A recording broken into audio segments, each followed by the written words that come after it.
విజ్ఞాపన ఎవరి కోసం? క్రీస్తు విజ్ఞాపన ఎవరి కోసం? Christ is the advocate. Advocate అంటే ఉత్తరవాది. యోహాను సువార్త 14వ అధ్యాయము 2వ వచనం చూసినట్లయితే, నా తండ్రి ఇంట అనేక నివాసములు కలవు, లేని ఎడల మీతో చెప్పుదును. అందరు చెప్పండి, మీకు స్థలము సిద్ధపరచ వెలుచున్నాను. మీకు స్థలము సిద్ధపరచ వెలుచున్నాను. దయగల ప్రభువా, నీ పరిశుద్ధ నామమునకు వందనాలు, స్తోత్రం చెల్లించుకుంటూ ఉన్నాం. నీ వాక్యాన్ని వినడానికి ఇచ్చిన అవకాశాన్ని బట్టి మీకు వందనాలు. ప్రభువా, మాతో మాట్లాడండి. నీ వాక్యములో ఉంటున్న సత్యాన్ని ప్రభువా, మరి అసలు పరిశుద్ధమైన మాటలు ప్రభువా మేము నేర్చుకొనుటకును, తెలుసుకొనుటకును, అర్థం చేసుకొనుటకు మా హృదయాలతో మీరు మాట్లాడి ప్రభువా, మాకు రావాల్సిన ఆశీర్వాదాన్ని కుమ్మరించి పంపించమని యేసుక్రీస్తు పరిశుద్ధ నామమును అడుగుచున్నాము తండ్రి, ఆమేన్. క్రీస్తునందు ప్రియమైనటువంటి దేవుని బిడలారా, ఈరోజు వాక్య అంశము యేసుక్రీస్తు ప్రభు ఈ లోకములో 2000 సంవత్సరాల క్రితము వచ్చి 33.5 సంవత్సరాలు బ్రతికి తిరిగి ఆరోహణమై పరలోకానికి వెళ్ళిపోయాడు. నేను వెళ్తున్నాను, నేను ఆదరణకర్తను పంపిస్తాను అన్నాడు. ఆదరణకర్త వచ్చాడు. మన సర్వసత్యములో నడిపించడానికి పరిశుద్ధాత్మ దేవుడు కార్యం చేస్తూ ఉన్నాడు. కానీ యేసుక్రీస్తు ప్రభు ఈ లోకములో ఉండి తర్వాత ఎక్కడికి వెళ్ళిపోయాడు? ఎందుకు ఉండకూడదు? మరి పరలోకంలో ఏం చేయడానికి వెళ్తున్నాడు అనేది మనకు ఒక ప్రశ్న. అరే, ఇక్కడ ఉన్నప్పుడు జరిగింది పుస్తకంలో రాయబడి ఉంది, లేక బైబిల్లో రాయబడి ఉంది.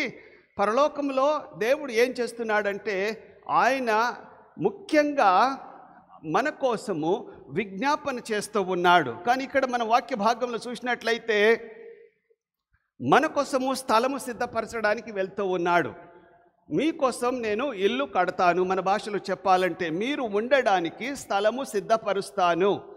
ఈ లోకంలో మనకు ఇండ్లు ఉన్నా లేకున్నా మనకు శాశ్వతమైన పునాది గల పట్టణము పరలోకము. ఆ పునాది గల పట్టణము కట్టడానికి, మనకు ప్యాలెస్ కట్టడానికి పరలోకము వెళ్ళాడు. అదొక భాగం. కానీ మెయిన్ భాగం ఏందంటే, యేసుక్రీస్తు ప్రభు విశ్వాసులమైన మన కోసము ఈ లోకంలో రక్షింపబడిన వారిని అనాథలుగా వదిలిపెట్టక రక్షింపబడుతున్న మన అందరి కోసము ఆయన విజ్ఞాపన చేస్తున్నాడు. ఏం పట్టింది విజ్ఞాపన చేయడానికి? మనల్ని రక్షించాడు కదా. చాలా సీరియస్గా ఆలోచన చేయండి.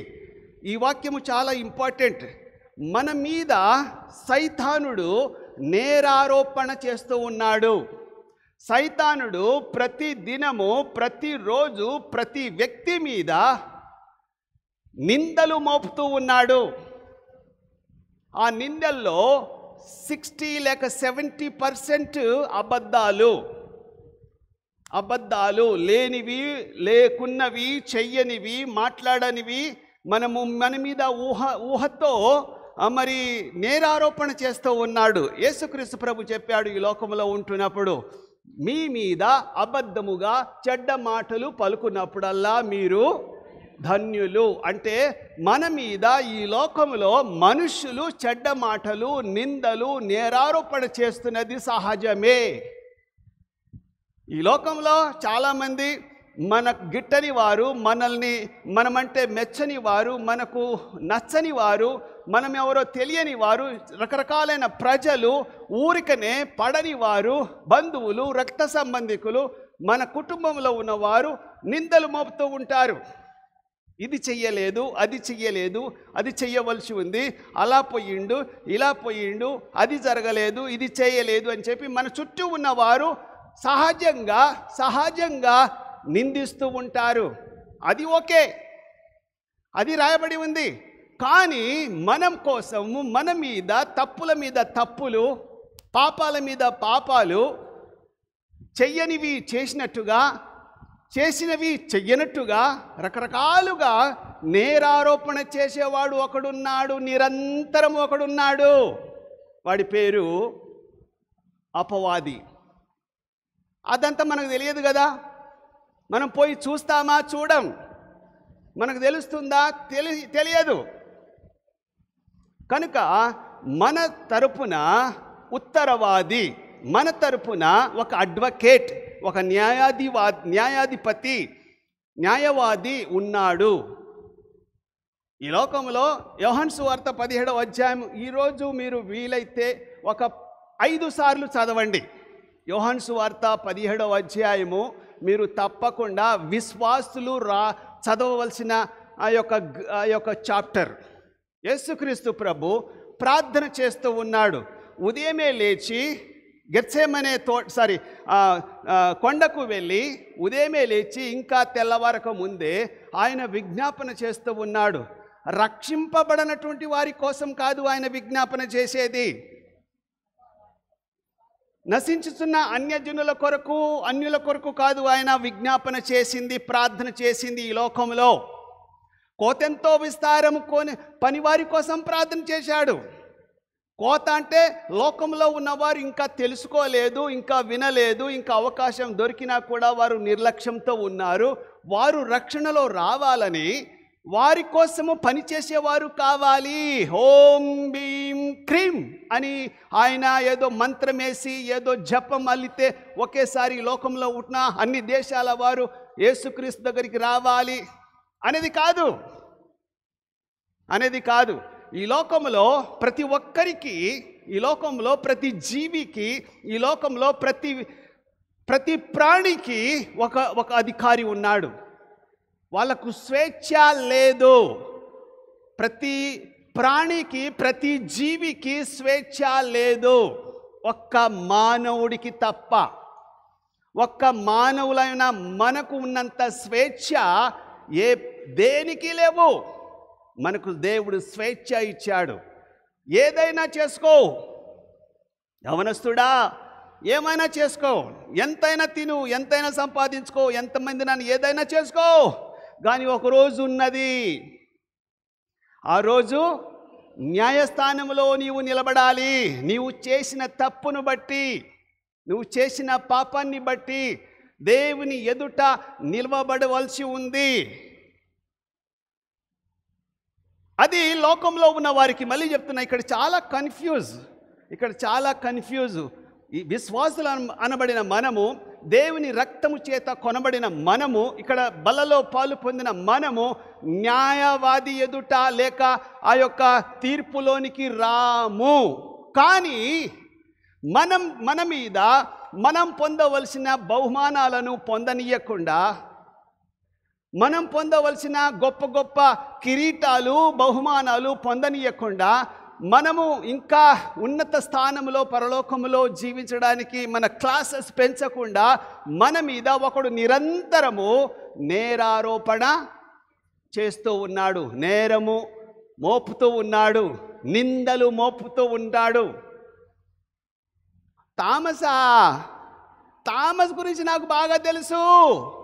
థామస్ నువ్వు కాదు, థామసా, జాషువా గురించి నాకు బాగా తెలుసు. ఆయన ఎలాంటాడో తెలియదు, తప్పిదాకు తెలియదు, నాకు తెలుసు. ఎవరంటారు ఈ మాట? అపవాది అంటాడు. అప్పుడు మన న్యాయవాది, మన ఉత్తరవాది, లేకపోతే మన అడ్వకేట్, మన కోసము విజ్ఞాపన చేసేవాడు యేసుక్రీస్తు ప్రభు అని మీరు జ్ఞాపకం చేసుకోవాలి. ఇప్పుడు నేను దాదాపు ఒక 20-30 అడ్వకేట్లను కలిసిన. అడ్వకేట్స్ అంటే తెలుసా? లాయర్లను, ఉత్తరవాది అనబడిన అడ్వకేట్స్. దాదాపు 25 సంవత్సరాల నుంచి నేను సివిల్ కేసులు అనుభవిస్తున్నా. సివిల్ కేసులు, క్రిమినల్ కేసులు కావు. సివిల్ కేసులు అంటే భూతగాదాలు సంబంధించినవి. ఒక 25 సంవత్సరాల నుంచి నేను ఒక 30 మంది లాయర్లను కలిసా. కొన్నిసార్లు కొంతమంది లాయర్లను కలిసినప్పుడు, మాట్లాడినప్పుడు వాళ్ళు ఏమంటారంటే, నేను చూసుకుంటా, నువ్వు ఏ విషయంలో బాధపడకు, నువ్వు వెళ్ళిపో, నువ్వు రానవసరం లేదు కోర్టుకు. వాళ్ళు నీకు సమన్లు పంపించిన తర్వాత కూడా అప్పుడు నన్ను వచ్చి నేను నీ కేసు చూసుకుంటా. ఎంత మంచి మాట తెలుసా అది? కోర్టు జడ్జికి డైరెక్ట్గా నేను కలవకూడదు, నేను మాట్లాడకూడదు, అక్కడ నిలబడాల్సిందే. ఒక యాక్సిడెంట్ కేసు 3 ఏళ్ల క్రితము, చిన్న యాక్సిడెంట్ కేసు. సత్యనారాయణ కాలనీలో నేను గుద్దాను, కింద పడ్డాడు, ఆయన్ని హాస్పిటల్ తీసుకుపోయి పెట్టాను. 3 ఏళ్ల నుంచి నా కేసు తెగలే. నిన్న కాదు మొన్న పొద్దున 9-10 గంటల నుంచి సాయంత్రం 6 గంటల వరకు ఊరికనే కోర్టులో కూర్చున్నా. లాయర్ అంటాడు, నువ్వు ఎందుకు పోయినావు నన్ను అడగకుండా? నేను చూసుకుంటాను కదా. లేదయ్యా, కీసరా పోలీసు వాళ్ళు పిలిచిర్రు, నేను పోవాలి. న్యాయవాది ఒక మాట అన్నాడు, ఎందుకు పోయినావయ్యా నువ్వు నాకు అడగకుండా? ఎంత మంచిగా అనిపిస్తుంది చెప్పండి. పోలీసు వాళ్ళు ఏమో, 2 పోలీసు వాళ్ళు ఫోన్ చేస్తూ ఉంటే బెదిరిస్తూ ఉంటారు, హే నువ్వు పలాని కోర్టుకు రావాలి, పలాని దగ్గర నిలబడాలి. ఎప్పుడు సారు అని తెలియదు. కోర్టుకు పోతే ఉదయం 9 గంటల నుంచి లేక 10 గంటల నుంచి సాయంత్రం 6-7 గంటల వరకు కూర్చోవాలి. ఏమి చెప్పరు వాళ్ళు, నిన్ను కొట్టరు తిట్టరు, నువ్వు రావాలి.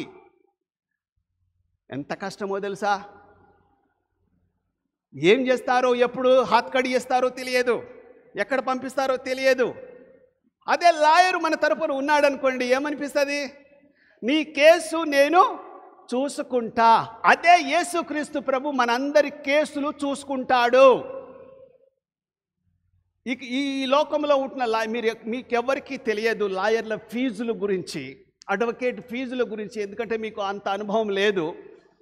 ఒక్కొక్క లాయరు ఒక్కొక్క తీరు ఉంటుంది. ఎవ్వరు కూడా రిసిప్ట్ ఇవ్వరు ఈ లోకంలో ఉంటున్న అడ్వకేట్స్. ₹1,00,000 రిసిప్ట్ ఇవ్వయ్యా అంటే ఇవ్వరు, బిల్లు ఇవ్వమంటే ఇయ్యరు. మన భాషలో బిల్లు ఇవ్వమంటే ఇయ్యరు. పోనీ ఎక్కడైనా రాసుకుందామా అంటే రాసుకొని ఇవ్వరు. నోటితో చెప్తారు, ఇంత అవుతుంది, ఇప్పుడైతే 1,00,000-2 లక్షలు తీసుకొని రా అంటారు. తర్వాత చూద్దాం. ఇప్పటికైతే కేసు ఎన్ని సంవత్సరాలు నడుస్తుంది కేసు తెలుసా? ఎన్ని సంవత్సరాలు కేసు నడుస్తుంది? ఇప్పుడు మన దేశంలో ఉంటున్న కేసులు ఎన్ని సంవత్సరాలు నడుస్తాయి తెలుసా? కనీసం 20-30 సంవత్సరాలు, 40 సంవత్సరాలు కూడా నడుస్తూ ఉంటాయి.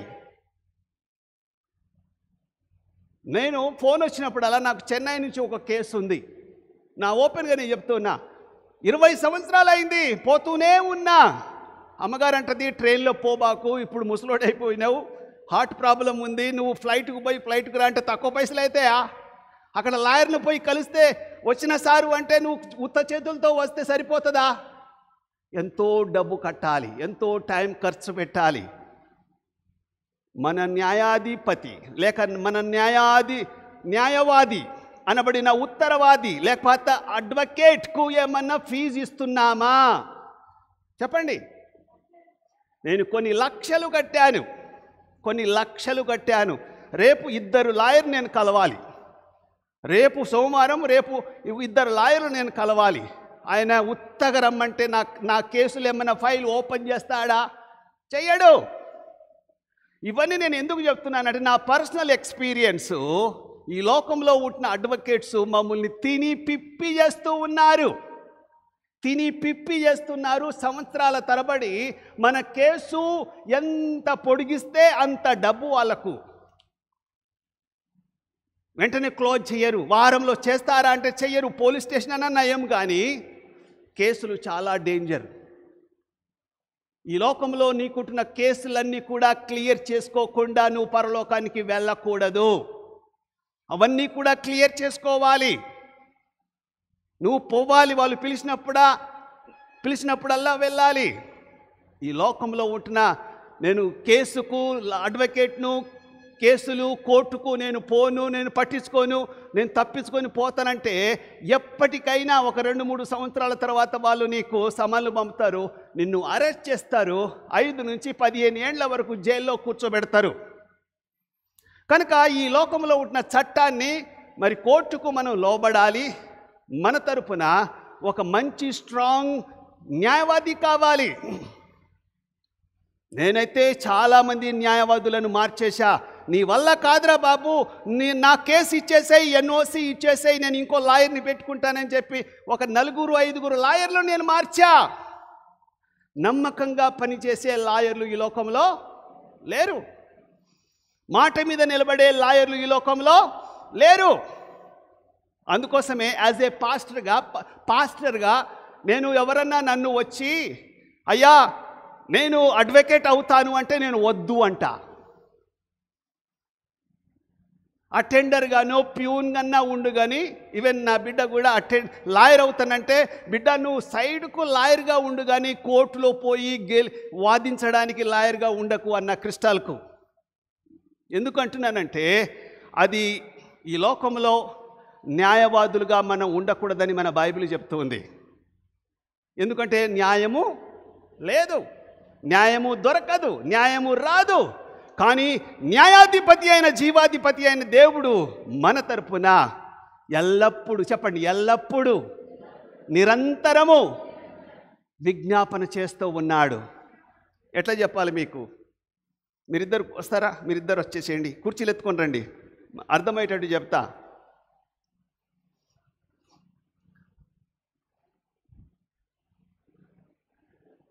ఎవరిని పిలవాలి? దాన్ని శేఖర్ శేఖర్ శేఖర్ నువ్వురా, ఇక్కడ కూర్చోండి మీరిద్దరు. జస్ట్ మీకు ఒక ఎగ్జాంపుల్ చెప్పడానికి కూర్చుంటున్నా. ఇక్కడ నువ్వు కూర్చో, నువ్వు అక్కడ కూర్చో, కూర్చో.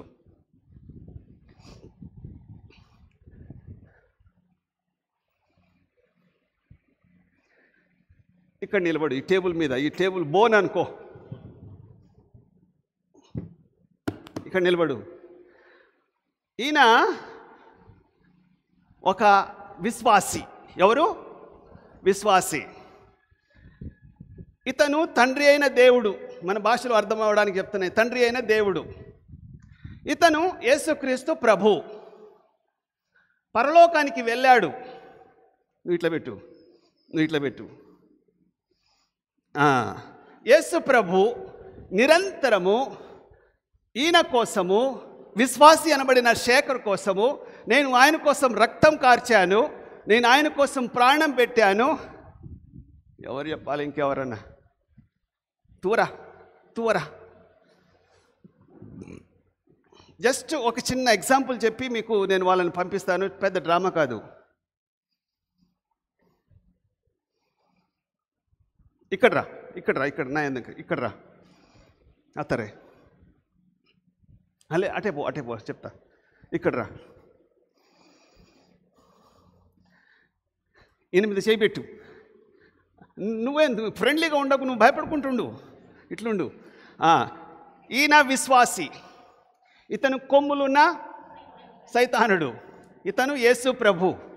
ఇతను దేవుడు. మన ఎగ్జాంపుల్ చెప్తున్నాను. మన ఈరోజు వాక్యంలో ఉంటున్న భాగాలు శేఖరు గురించి ఎక్కడలేని నేరారోపణ చేస్తూ ఉన్నాడు.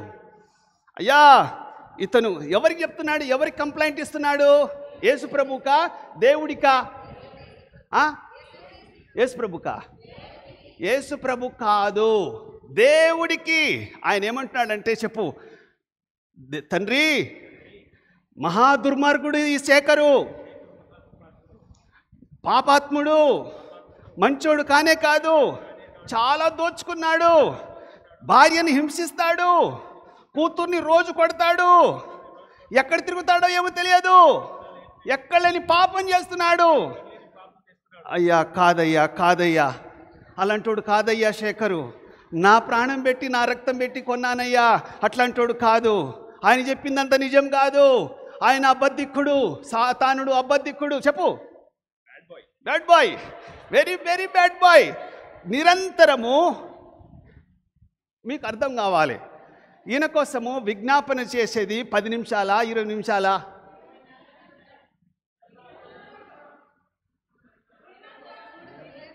అదే నిరంతరం అంటే ఎప్పటి వరకు? అమ్మగారు చెప్పేసింది. నేనేం చేయాలి? ఆయన ఎప్పుడు దేవుణ్ణి నమ్ముకున్నావు?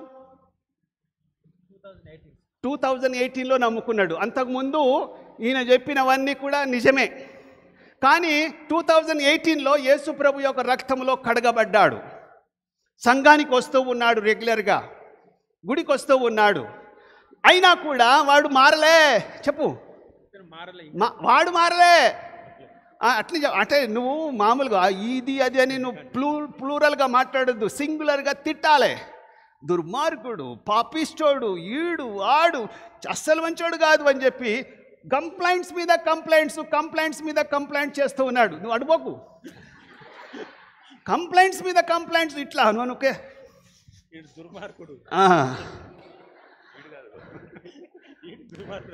ఓకే, జస్ట్ మీకు ఇమాజినేషన్. తర్వాత యేసు ప్రభు అవసరమైతే ఒక మోకాలంగు ఒక్క మాట, అయ్యా అలాంటోడు కాదు, ఆయన అలాంటోడు కాదు, వీడి మాటలు వినకు, చాలా మంచోడు, చాలా గట్టోడు, రెగ్యులర్గా గుడికి వస్తాడు, రెగ్యులర్గా బలలో పాలు పొందుతాడు, భార్య కూతుర్ని రెగ్యులర్గా తీసుకొస్తాడు, దశమ భాగం ఇస్తాడు, బుధవారం ప్రేయర్కి వస్తాడు, ఎవరిని తిట్టాడు, అంత వీడి మాటలు నమ్మకు. ఓకే, ఈయన కోసము యేసుక్రీస్తు ప్రభు అమ్మగారు చెప్పినట్టు గుర్తు చేసినట్టు 2018 నుంచి టిల్ హీ డై, ఈయన చనిపోయేంత వరకు ఇతని కోసం విజ్ఞాపన చేస్తూ ఉన్నాడు. ఎవరు? చప్పట్లు కొట్టండి. నేరారోపణ చేస్తుండేది ఎవరు? సాతానుడు, అబద్ధికుడు, అబద్ధానికి జనకుడై ఉంటున్న వీడు ఇతని మీదే కాదు, ఇక్కడున్న మన అందరి మీద ఏం చేస్తున్నాడు? నేరారోపణ చేస్తూ ఉన్నాడు, నిందిస్తూ ఉన్నాడు.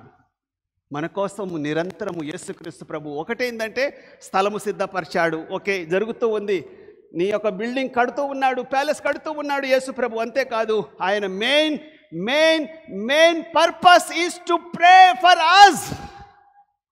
మన కోసం ప్రార్థన చేయడానికి దేవుడు పరలోకంలో విజ్ఞాపన చేస్తున్నాడు. ఏమైనా ఫీజు చెల్లిస్తున్నారా? చెప్పండి, ఏదన్నా ఫీజు కడుతున్నారా ఆయనకు?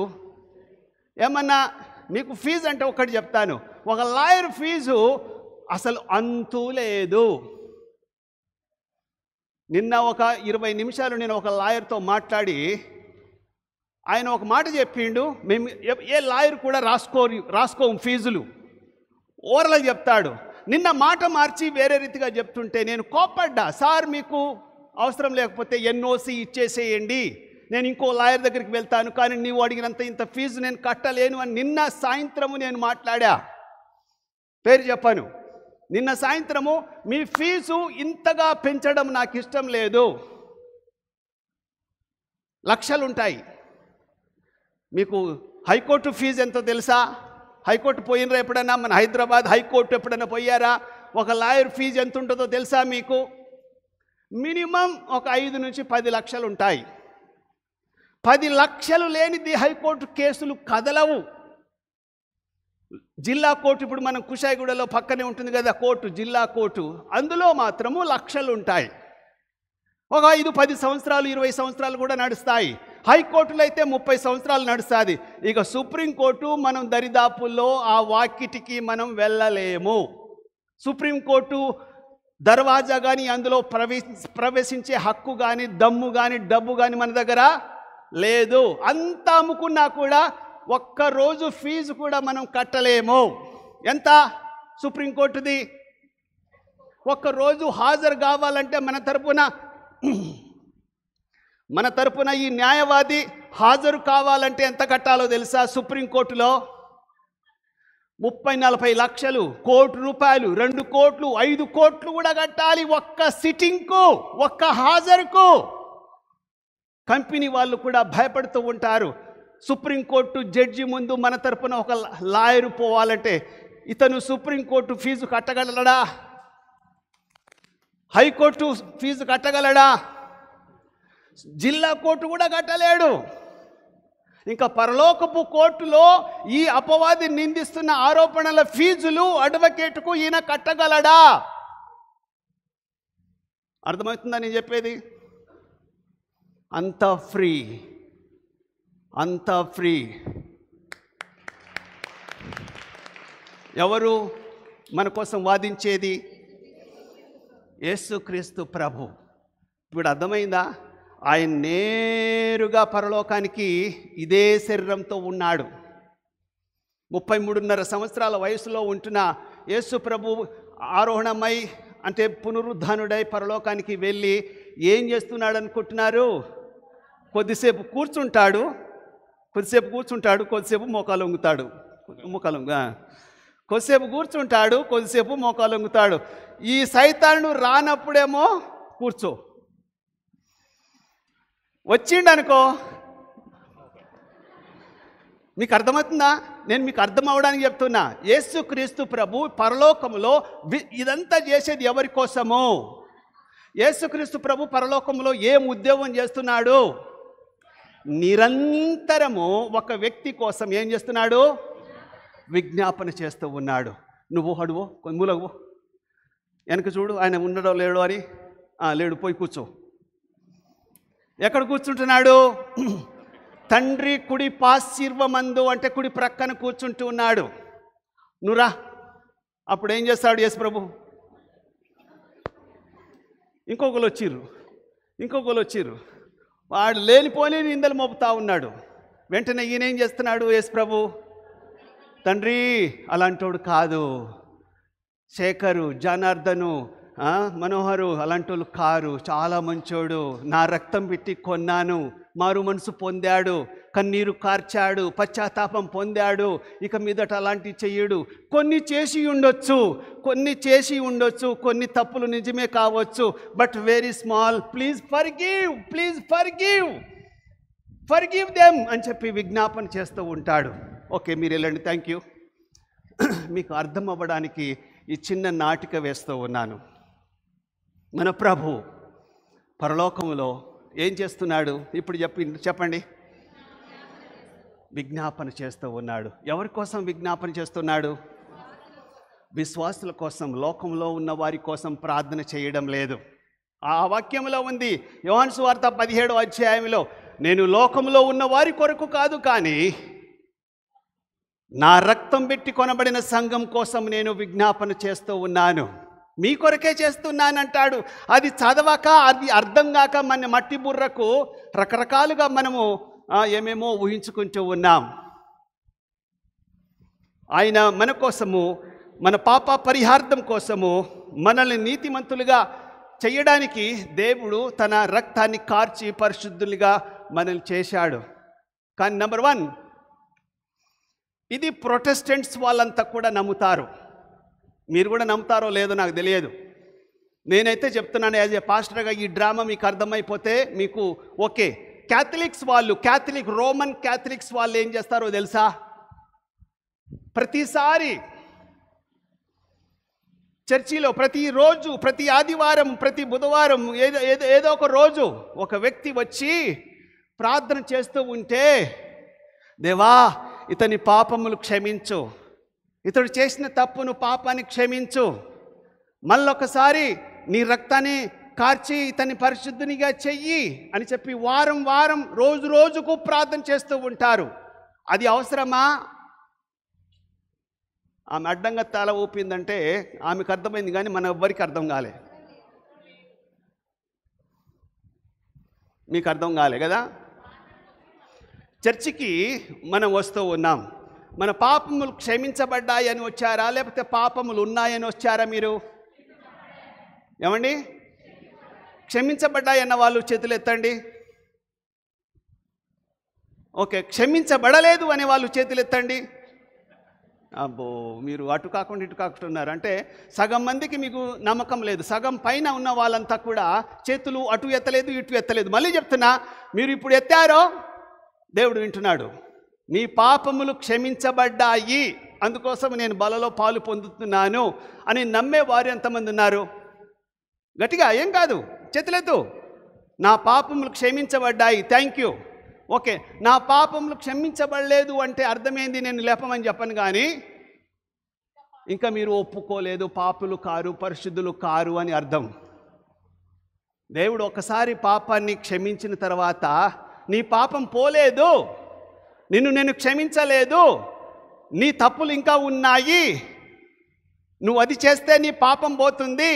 6 వారాలు గుడికి వస్తే, 3 వారాలు ఉపవాసం ఉంటే, 40 రోజులు 21 రోజులు నువ్వు ఉపవాసం ఉంటే నీ పాపములు క్షమించబడతాయి. లేకపోతే పరిశుద్ధాత్మ దేవుడు రావాలంటే నువ్వు 7 వారాలు గుడికి రావాలి, ఇక్కడే ఉండాలి అనే సిస్టమ్ BCHలో లేదు. మీ పాపములు క్షమించబడ్డాయి. దేవుడు అవునంటే, కాదంటే, దేవుడు నిన్ను ఎన్నుకున్నాడంటే, ఎన్నుకున్నాడా ఎన్నుకోలేదా? ఎప్పుడు ఎన్నుకున్నాడు? అగో వెనక నుంచి ముందు నుంచి ఎవరో చెప్తున్నారు, భూమి పునాదులు వేయబడక మునిపే దేవుడు నిన్ను ఆయన సంకల్పములో ఎన్నుకున్నాడు కనుక మన పాపములు క్షమించబడ్డాయి అనే నిర్ధారణ, నమ్మకం చాలామందికి లేదు, చాలామందికి నమ్మరు. అందుకోసమే క్యాథలిక్ చర్చికి పోతూ ఉంటారు. క్యాథలిక్ ఫాదర్లు నీ పాపముల కొరకు ప్రార్థన చేస్తూ ఉంటారు. ప్రార్థన చేసినందుకు ఆయన కట్నం చెల్లించాలి. కొన్ని చర్చెస్ ముందు బయట ఆఫరింగ్ కానుకల పెట్టెలు పెడుతూ ఉంటారు. ఎందుకు చెప్పండి? ఇప్పుడు బండ్లగూడ మన ఇక్కడ ఒక చర్చ్ ఉంది, ఈ చర్చి ముందు కూడా పెట్టారు.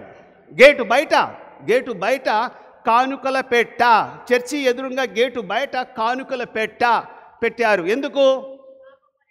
నువ్వు ఏదైనా తప్పు చేసి ఉంటే, నువ్వు దేవుని నమ్ముకోకపోయినా పర్వాలే, యేసుప్రభును అంగీకరించకపోయినా పర్వాలే, మారు మనసు పొందకపోయినా పర్వాలే, పశ్చాత్తాపం పొంది పాప క్షమాపణ నిమిత్తం బాప్తిసం తీసుకోకపోయినా పర్వాలేదు, మా గుడికి రాకపోయినా పర్వాలేదు, నీవు ఏదైనా తప్పు చేసినట్లయితే ఇందులో కానుకలేసాయి, నీ పాపము క్షమించబడుతుందనే ఉద్దేశంతో గుడుల ముందు ఏం పెట్టారు?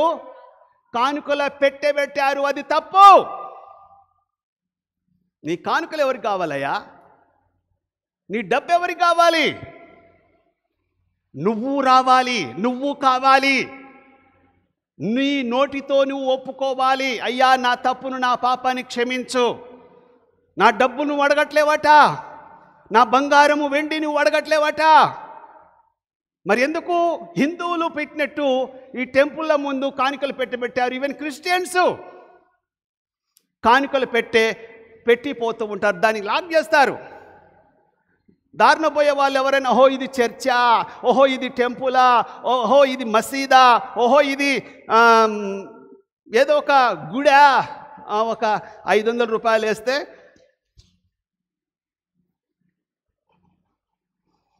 పోతే పాపం పోతుందా? ఏమండి, పాపం పోతుందా? అట్లా పశ్చాత్తాపం పొంది విరిగి నలిగిన హృదయంతో యేసుక్రీస్తు ప్రభు దగ్గరికి మీరు మీ సొంత రక్షకునిగా అంగీకరించినట్లయితే నీ పాపం పోతుంది. నువ్వు రావాలి, నువ్వు కావాలి.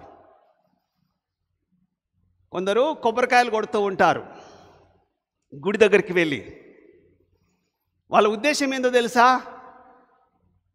కొబ్బరి నీళ్ళు అక్కడ గుడి ముందు పడితే పవిత్రమైన నీళ్లను నేను సమర్పించాను అర్థమవుతుందా? ఎందుకు కొబ్బరికాయ కొడతారో తెలుసా? కొబ్బరికాయ కొడితే అందులో నుంచి వచ్చే నీరు ఆ దేవుని ముందు, దేవుని పాదాల దగ్గర పడిపోతే ఆ స్వచ్ఛమైన నీళ్లు నేను నీకు అర్పించాను అని చెప్పి 2 కొబ్బరికాయలు, 3, 10, 101 కొట్టిపోతూ ఉంటారు. చాలామంది మొక్కుబడులు తీర్చుకుంటారు. కానీ మన దేవుడు ఏమని ప్రార్థన చేస్తున్నా, ఏమని అడుగుతూ ఉన్నాడు? ఎప్పుడైతే విరుగుతుందో, ఎప్పుడైతే నలుగుతుందో, ఎప్పుడైతే నువ్వు పశ్చాత్తాపం పొందుతావో అప్పుడు ఏమొస్తుంది? కన్నీళ్ళు. ఇది నువ్వు కొనగలవా? 5 రూపాయలు ఇప్పుడు 100 రూపాయలు పెట్టి ఒక టెంకాయ కొనొచ్చు, కానీ ఇది నువ్వు కొనగలవా? విరిగి నలిగిన హృదయంతో నీవు దేవుని సన్నిధిలో కన్నీటి ప్రార్థన చేస్తే, కన్నీటి అభిషేకం మీరు చేసినట్లయితే, అట్టి పశ్చాత్తాపం దేవునికి విలువైన హోమం, విలువైన బలి అర్పణ. అది కావాలంటున్నాడు.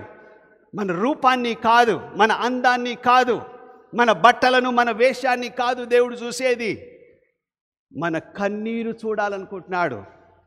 ప్రతి కన్నీటి బొట్టు దేవుడు తన కవిలలో దాచి పెడతాడు, దాన్ని తూకం వేస్తాడు. అందుకోసమే రోజు భక్తులు కన్నీరు కార్చి ఏం చేయాలి? ప్రార్థన చెయ్యాలి. యేసయ్యా, యేసయ్యా మన కోసము ఏం చేస్తున్నాడు? విజ్ఞాపన చేస్తూ ఉన్నాడు. శేఖర్ అలాంటోడు కాదయ్యా, జనార్దన్ అలాంటోడు కాదయ్యా, తిమోతి అలాంటోడు కాదయ్యా, అక్కడ ఉంటున్నావు ఎవ్వరు కాదయ్యా, నా రక్తం పెట్టి కొన్నాను, ఏదో తెలుసో తెలియకో చిన్న చిన్న తప్పులు చేశాడు. మీ పిల్లలు, మీ కడుపున పుట్టిన పిల్లలు, యవన బిడ్డలు ఏదో ఒక తప్పు చేస్తే బహిరంగంగా చెప్తావా? కడుపులో పెట్టుకుంటావా?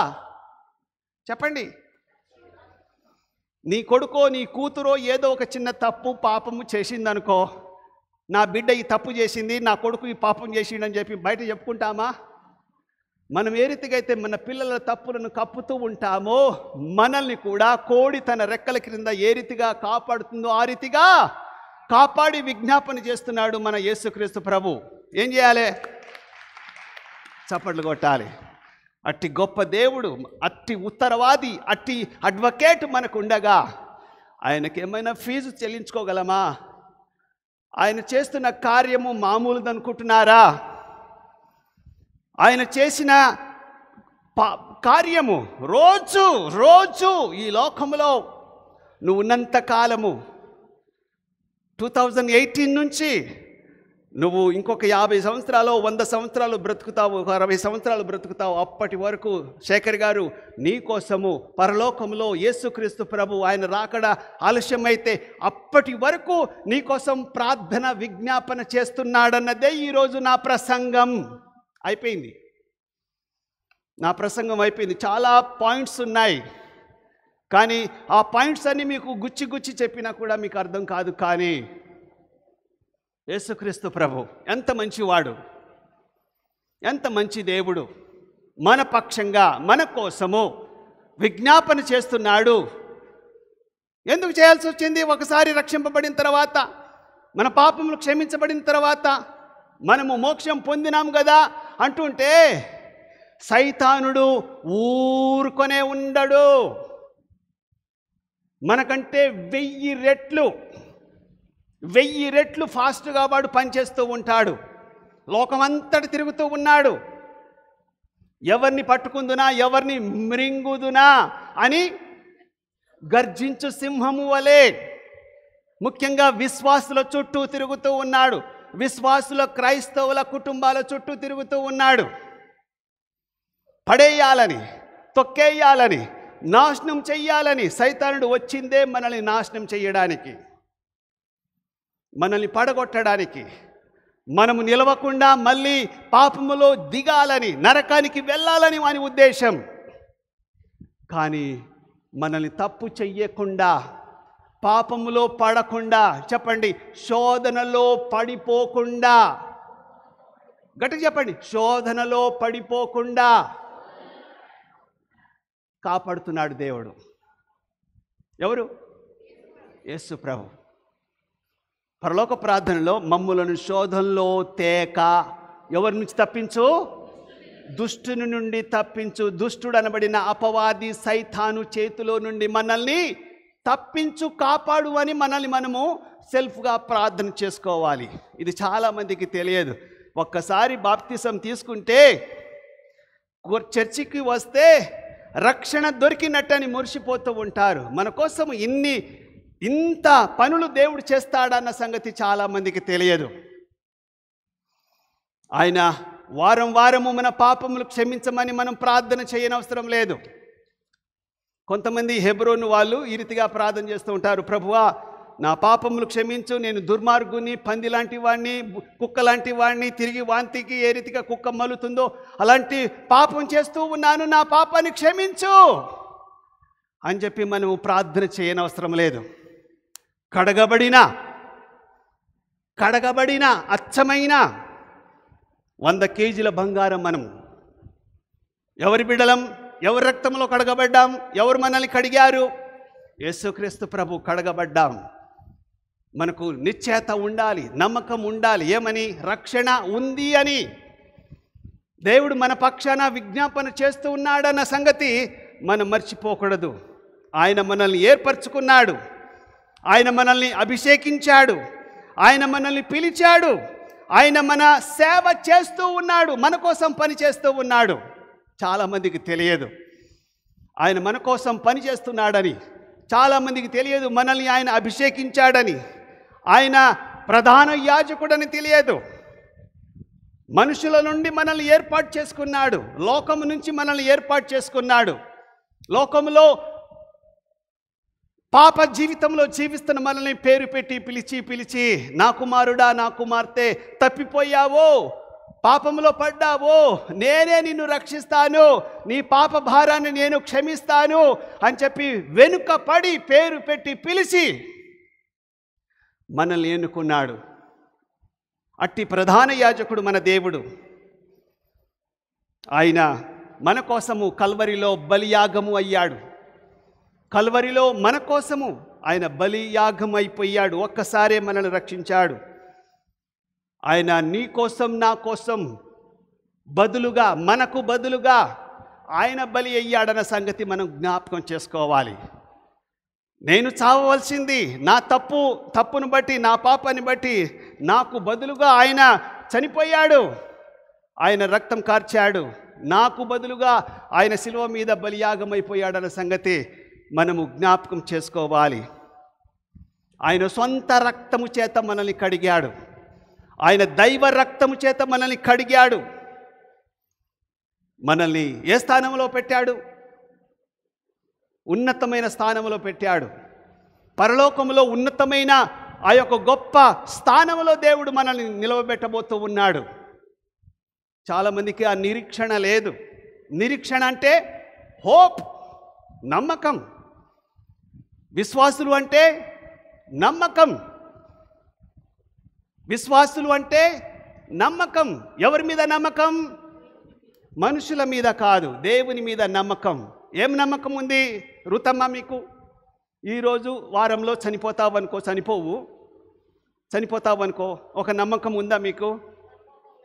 పరలోకం వెళ్తాను, అక్కడ నాకు మంచి ఐశ్వర్యము లేక శాశ్వతమైన పట్టణము, ఇల్లు, రక్షణ కవచము దేవుడు నాకు సిద్ధపరుస్తాడు అనే నమ్మకం ఇక్కడ మీకుందా? ప్రతి ఒక్కరికి ఉండాలి. ఉండదు, నమ్మరు. ఏమో తక్కడో బిక్కడో, ఇప్పుడో అప్పుడో, ఎక్కడో ఎప్పుడైతే ఏంది మాకేం తెలియదు అనేది కాదు, మనకు తెలియాలి. అందుకోసమే ఆత్మీయ నేత్రాలు తెరవబడాలి, మనకు అర్థం కావాలి. మనకు బండలాంటి హృదయం ఉండద్దు, మెత్తటి హృదయం, గుండె లాంటి రాతి లాంటి గుండె మనకు ఉండకూడదు. మెత్తటి హృదయం కావాలని దేవుడు కోరుకుంటున్నాడు. మనకు అర్థం కావాలి. ప్రభువా, నాకు ఆ స్థలం ఇవ్వబోతున్నావా? ఆ పట్టణంలో నేను చేరబోతున్నానా? ఆ ఉన్నతమైన దేవదూతలకు నేను చెప్పాలి. మళ్ళా మర్చిపోయారు. మీరు విశ్వాసులు కదా, కొన్ని మర్చిపోకూడదు. విశ్వాసులు మనకు పరలోకంలో ఏమేమి ఉద్యోగాలు ఉన్నాయో తెలుసా? ఈ లోకంలో అయితే యేసుప్రభు మన మీద నిందారోపణ చేయడానికి వాడున్నాడు కనుక మన పక్షాన విజ్ఞాపన చేస్తూ ఉన్నాడు. నంబర్ 1. పోయిన తర్వాత అప్పుడు మనకు ఎన్ని నిందలు వేసినా కూడా అవి నడుస్తాయా? మీకు అర్థం కావట్లేదు. దేవుడా, నేను ఎన్నిసార్లు చెప్పినా మీకు అర్థం కావట్లేదు. ఈ విజ్ఞాపన చేసేది ఎప్పటి వరకు అమ్మగారు? చనిపోయేంత వరకు. మీకు క్లియరా? ఆ తర్వాత వాట్ ఇస్ ద నెక్స్ట్? చనిపోయిన తర్వాత ఏంటి? మన ఉద్యోగం ఏంటి? అంతే, తిరుగుతూ ఉంటాం, డాన్స్ చేస్తూ ఉంటాం, హాయిగా ఉంటాం అనుకుంటున్నారా? మనం ఉన్నంత బిజీ దేవదూతలు కూడా ఉండరు. రాజు, నీకు అర్థమవుతుందా? ఇక్కడ మనం కొంచెం రిలాక్స్ అవుతూ ఉన్నాం. మనం తప్పు చేసినా దేవుడు ఉన్నాడు చూసుకుంటాడు, మన అడ్వకేట్ ఉన్నాడు చూసుకుంటాడు అని చెప్పి నిశ్చింతగా ఉన్నాం. మనకు అవసరం లేదు. మన ప్రధాన యాజకుడు అనబడిన మన అడ్వకేట్, ఉత్తరవాది ఆయన ఉన్నాడు, ఆయన చూసుకుంటాడు మా కేసులన్నీ. నేను అమెరికా పోతున్నప్పుడు మా అడ్వకేట్కి ఫోన్ చేస్తా, సార్ ఈ నెల వచ్చే నెల ఏం కేసులు లేవు కదా, మరి నేను ఫారెన్ పోవచ్చా? ఆయన పర్మిషన్ తీసుకోకుండా పోతే అయిపోయా నా పని. కనుక పో, నేను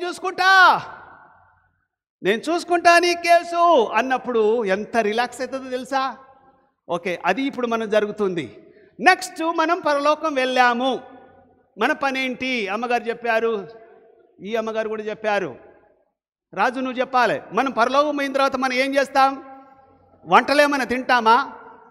అక్కడ ఆకలి లేదు, అక్కడ నిద్ర లేదు, అక్కడ దొంగలు లేరు, అక్కడ చీకటి లేదు, అక్కడ గొడవలు, కంప్లైంట్స్, చాడీలు చెప్పేటోళ్ళు ఉండరు. Then what you are going to do? Raju చెప్పు, రాజు చెప్పు అంటే అనుకున్న వాళ్ళందరూ చెప్పాలన్నట్టు అర్థం. హజీబామ్మ కాదు, అది అది ఒక పార్ట్. బిజీలో ఉండేది ఏంటి మనం? వీళ్ళిద్దరూ చెప్తున్నారు, వెనుకోళ్ళకి అర్థం కావద్దమ్మా, గట్టిగా చెప్పు, మైక్ ఇస్తా. మనం తీర్పు ఇస్తూ ఉంటాం. ఎవరికి?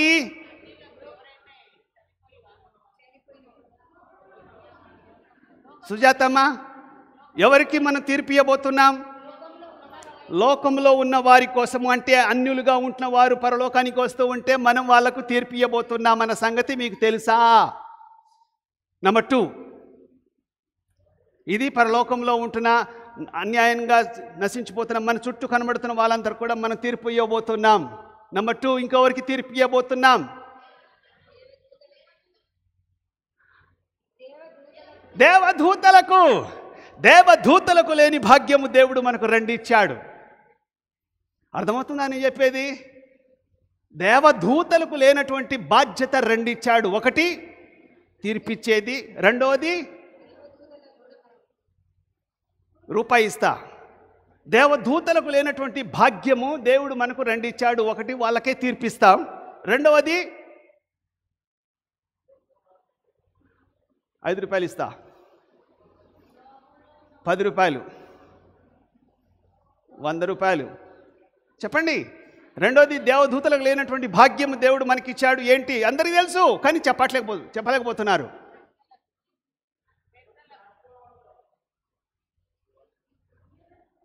నువ్వు ఆగు. చెప్పే, లీక్ అయింది. నేను 100 రూపాయలు ఇయ్యా, లీక్ అయిపోయింది. లోకంలో ఉన్న వారికి సువార్త ప్రకటించే భాగ్యము దేవుడు మనకిచ్చాడు. ఇక్కడ నేను అన్నది దేవదూతలకు లేనటువంటి భాగ్యము 2 మనకిచ్చాడు. నెంబర్ 1, ఈ లోకంలో సువార్త ప్రకటించే భాగ్యం ఎవరికి లేదు? దేవదూతలకు లేదు. రెండవది, దేవదూతలకే మనం పరలోకంలో తీర్పు ఇవ్వబోతున్నామన్న సంగతి మనకు తెలుసా? ఈ 2 తెలుసుకుంటే ఎవరికంటే గొప్పోళ్ళం మనం? గట్టి చప్పట్లు కొట్టండి. ఎవరికంటే గొప్పోళ్ళం మనం? దేవదూతల కంటే గొప్పోళ్ళం. అంటే దేవుడు ఆ ఆధిక్యత, ఆ భాగ్యము, ఆ తరుణము, అవకాశము దేవుడు మనకిచ్చాడు. ఇప్పుడు ఏం చేద్దాం? దేవునికి వందనాలు చెల్లిద్దాం. నా ప్రసంగం అయిపోయింది, లేచి నిలబడండి. నా ప్రసంగం అయిపోయింది. దేవదూతలకు లేనటువంటి భాగ్యము. ఒక చక్కటి పాట ఉంది. పాపం ఒక పాస్టర్, ఒక బ్రదరు ఆనందబాబు నుంచి వచ్చి ఆయన పాడుతుండేవాడు. దేవదూతల భాషలతో కాదు, కానీ దేవదూతలకు లేనటువంటి భాగ్యం. అదే అందులోనే ఒక చరణం, ఒక లైన్ ఉంది. దేవదూతలకు లేనటువంటి భాగ్యము దేవుడు మనకిచ్చాడు. దేవునికి స్తోత్రములు. సో మనం కూడా నిందారోపణ చేయబడుతున్నప్పుడు మన పక్షాన విజ్ఞాపన చేసే దేవుడు ఉండగా మనం నిశ్చింతగా ఉన్నాము. కానీ మనం ఈ లోకంలో మనం రక్షింపబడ్డ తర్వాత ఆయన సంకల్పంలో ఉన్న బిడ్డలందరూ కూడా రక్షణ పొందాలని చెప్పి మనం ఏం చెయ్యాలి? సువార్త ప్రకటించాలి. మనకు తెలిసిన ఈ వార్త మన దగ్గర దాచిపెట్టుకోకూడదు, గంప కింద దాచిపెట్టుకోకూడదు. నేను రక్షింపబడ్డా, నేను ఎవరికి చెప్పా, నేను ఎవరింటికి పోను, ఎవరితో పంచుకోను, ఎవరికి నేను సాక్ష్యం ఇవ్వను అనేది కాదు. మనం ఎప్పుడు చచ్చిపోతామో మనకు తెలియదు కనుక మనకు దొరికిన ఈ రక్షణ భాగ్యాన్ని చేత పట్టుకొని మన చుట్టూ, మన కంటి ముందు కనబడే వారికి ఎక్కడికో వెళ్ళి సువార్త ప్రకటించిన అవసరం లేదు. ముందు యూదయ, సమరయ, యెరూషలేము, తర్వాత uttermost part of the earth, దేశమంతటా, ప్రపంచమంతటా సువార్త చెప్పాలి. ముందైతే మనం, మన కుటుంబము, మన ఊరు, మన దేశం, మన రాష్ట్రం, ఆ తర్వాతనే వేరే దేశం, వేరే రాష్ట్రాలు వెళ్ళి చెప్పాలి. కానీ అనేకులు ఇంకా ప్రభు దగ్గరికి రాక, తెలియక నశించిపోతున్నారు. వారిని ప్రభు దగ్గర నడిపించడానికి దేవుడు మనకు ఆ భాగ్యం ఇచ్చాడు. దయచేసి మనము అతి గొప్ప ధన్యత మనకి ఇవ్వబడింది. ఈరోజు నా వాక్యాంశం ఏంటంటే, మన కోసం యేసుక్రీస్తు ప్రభు ఏం చేస్తున్నాడు? విజ్ఞాపన చేస్తూ ఉన్నాడు. ఇక్కడ 2 అడ్వకేట్ అంటే ఉత్తరవాది. ఒక అడ్వకేట్ ఉన్నాడు లేపో అని మీరు అనుకోవద్దు. నా కోసము దేవుడు నిందలు మోపుతున్న వాడి కోసము విజ్ఞాపన చేస్తూ ఉన్నాడు. కొన్ని నిజమే, ఒక 30-40% 60% మనము చెయ్యకపోయినా ఒక 40% లేక 25% మనం చేసినయే ఆయన నేరారోపణ చేస్తూ ఉన్నాడు.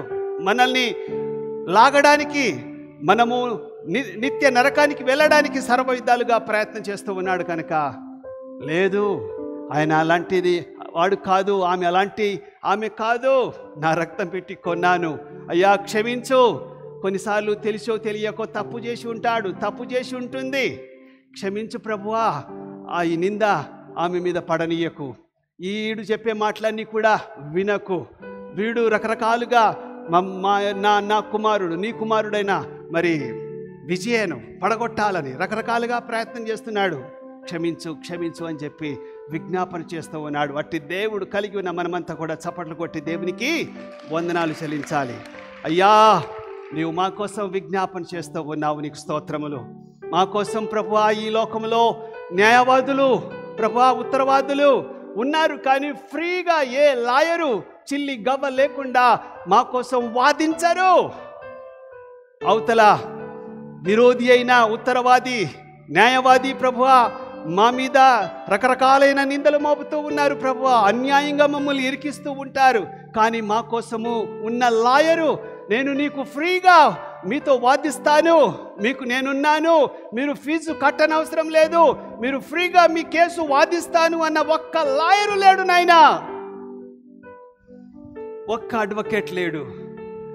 కానీ మా కోసము యోహాను సువార్త 17వ అధ్యాయంలో ప్రభువా మీరు విజ్ఞాపన చేస్తూ ఉన్నారు, ఉదయమే లేచి ప్రార్థన చేస్తూ ఉన్నారు.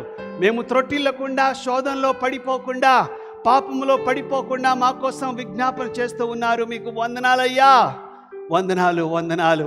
ఈ సంగతి మా సంఘానికి జ్ఞాపకం చేస్తూ ఉన్నాను. ఇంతవరకు మాకు తెలుసో లేదో, మా సంఘానికి తెలుసో లేదో ప్రభువా గుర్తు చేసుకొని మీకు వందనాలు చెల్లించే హృదయం మాకు ఇచ్చారు, మీకు వందనాలు అయినా. అంతేకాదు దేవదూతలకు లేనటువంటి భాగ్యం మాకు ఇచ్చారు. ఈ లోకంలో సువార్త ప్రకటించమని దేవదూతలు క్షణాల్లో, రోజుల్లో ఊరంతా, రాష్ట్రమంతా, దేశమంతా సువార్త ప్రకటించే శక్తి వాళ్ళకు ఉంది. కానీ వాళ్ళు ఆత్మలే కనుక శారీరకంగా ఉంటున్న మేము ఈ లోకంలో మానవుల కొరకు ప్రభువా మేము సువార్త ప్రకటించాలి. ఆ ధనవంతుడు ప్రభువా లాజర్ని పంపమని అబ్రాహామును వేడినప్పుడు ఈ లోకంలో నా భక్తులున్నారు, నా భక్తులే శ్రేష్ఠులు, వారే నాకు సాక్షులు అని అన్నావు, నీకు వందనాలు.